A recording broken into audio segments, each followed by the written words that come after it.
Mengawali Suluh Kristiani pada saat ini, saya akan mengutip sebuah bagian dari Serenity Prayer atau doa keteduhan yang dibuat oleh seorang teolog dari Amerika yang bernama Reinhold Niebuhr.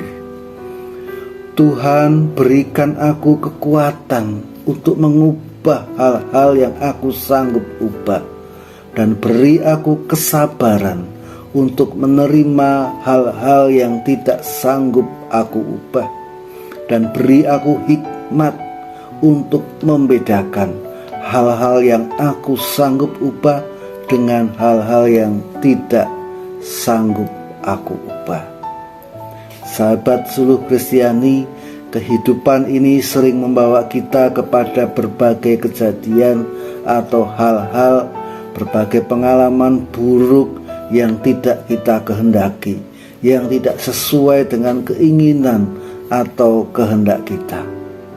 Dan sejujurnya itulah yang menjadi salah satu sumber mengapa kehidupan orang menjadi tidak bahagia, penuh dengan penderitaan, yaitu tatkala kita menghendaki apa yang tidak kita dapatkan, dan yang kita dapatkan ternyata tidak sesuai dengan yang kita kehendaki.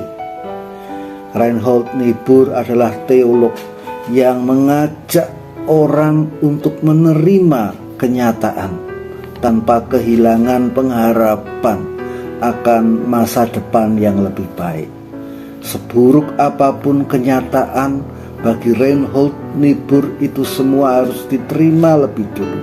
Bahkan kenyataan itu menjadi bagian dari doa yang dipanjatkan kepada Tuhan. Menerima kenyataan memang menjadi salah satu hal yang paling sulit di dalam kehidupan ini. Bayangkan ketika kita harus menerima penolakan, menerima kegagalan, menerima kerugian, menerima pengkhianatan, menerima kekalahan, dan menerima berbagai pengalaman pahit dan menyusahkan lainnya. Apalagi jika datangnya tiba-tiba dan tidak pernah kita harapkan sama sekali.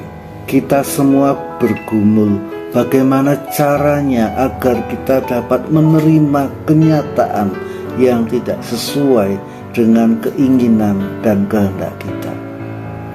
Ketika bangsa Yehuda kalah perang, benteng Yerusalem ditembus oleh lawan, maka mulailah berlangsung pembuangan rakyat Yehuda ke negeri Babilonia. Ada kekalahan, kedukaan yang berlanjut dengan penawanan, termasuk yang dialami oleh keempat anak muda seperti yang diceritakan di dalam kitab Daniel. Mereka mendapatkan apa yang tidak mereka kehendaki, ditawan, dipisahkan dari keluarganya, dijauhkan dari segala sesuatu yang berkaitan dengan asal-usul mereka, dipaksa untuk pindah ke negeri yang jauh, dan mereka juga dipaksa bekerja untuk penjajah, dan sesudahnya bekerja kepada raja. Daniel 1 ayat yang kelima. Di sana ditulis bahwa mereka harus bekerja. Perhatikan bahwa ada kata harus. Artinya adalah mau tidak mau, tidak bisa tidak. Mereka harus menerima kenyataan demi kenyataan yang tidak mereka kehendaki. Namun, sahabat Suluh Kristiani, yang menarik adalah Alkitab memberi kesaksian bahwa justru di masa pembuangan di Babel itu ada dorongan bagi mereka untuk dapat menerima kenyataan. Tidak ada satu orang pun di antara mereka yang dibuang menjadi tawanan itu berangan-angan untuk mendapat kenyataan seperti yang mereka hadapi. Tidak pernah menjadi impian mereka, tetapi bagaimanapun Tuhan ternyata tetap membimbing mereka.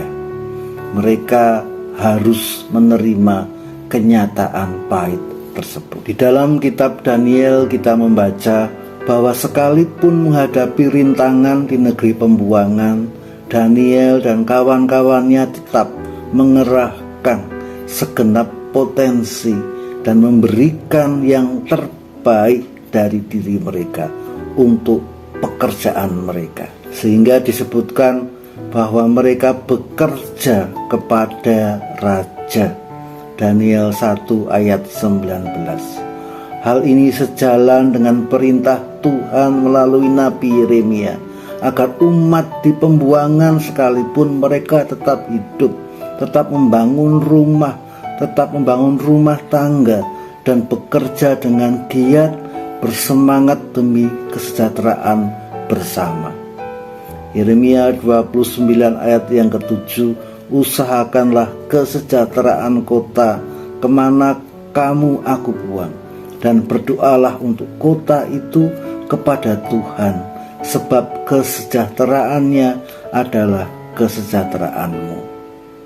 Ini artinya meskipun keadaan berlangsung tidak seperti yang kita harapkan, tidak seperti yang kita inginkan, tetapi ada saatnya kita harus menerimanya dengan tetap mempertahankan sikap yang positif.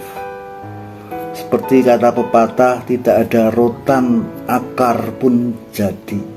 Kadang-kadang kita pun harus dapat untuk memanfaatkan apa yang ada, apa yang kita alami, meskipun itu tidak baik, meskipun itu tidak sesuai dengan kehendak kita, tetapi dengan seoptimal mungkin kita ingin mempertahankan sikap yang positif. Menerima kenyataan tanpa kehilangan pengharapan, menerima kenyataan sambil tetap berusaha untuk memetik buah, memetik manfaat yang baik sebanyak-banyaknya dari kondisi yang tidak menguntungkan.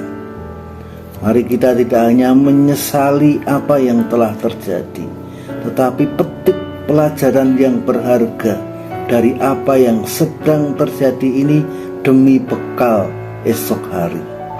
Jangan hanya kita mengeluhkan kondisi yang tidak ideal, tapi mari kita mencoba untuk menemukan bahwa akan ada kesempatan yang bisa kita temukan di balik kesempitan yang sedang dialami. Mari kita tidak hanya meratapi kehilangan, mungkin karena kematian seseorang, tapi berupayalah untuk membuat kehidupan orang yang meninggalkan kita itu dapat kita kenang, dapat kita rayakan secara penuh makna kehadirannya selama hidup.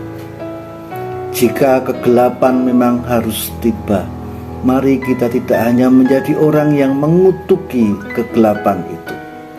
Carilah lilin dan nyalakanlah.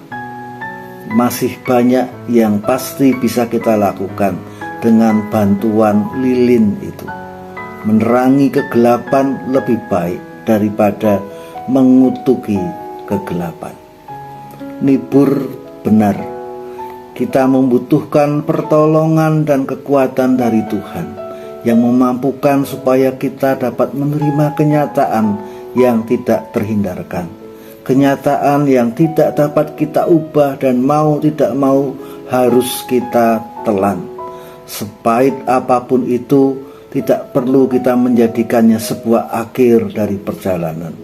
Sebab sesudah kita menjadi orang yang mampu untuk menerima kenyataan, maka kita pun pasti akan dimampukan oleh Tuhan untuk menyadari bahwa kenyataan itu tidak akan mengunci kita di dalam ketidakberdayaan.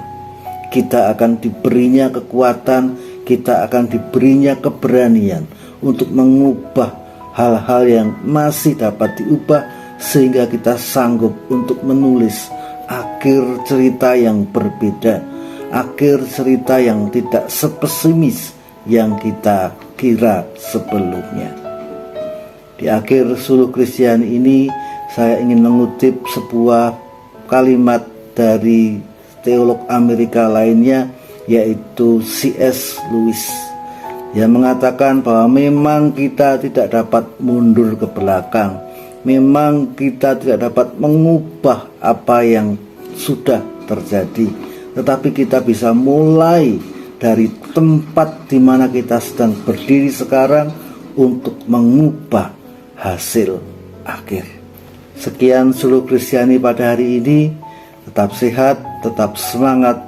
Tuhan memberkati. Amin.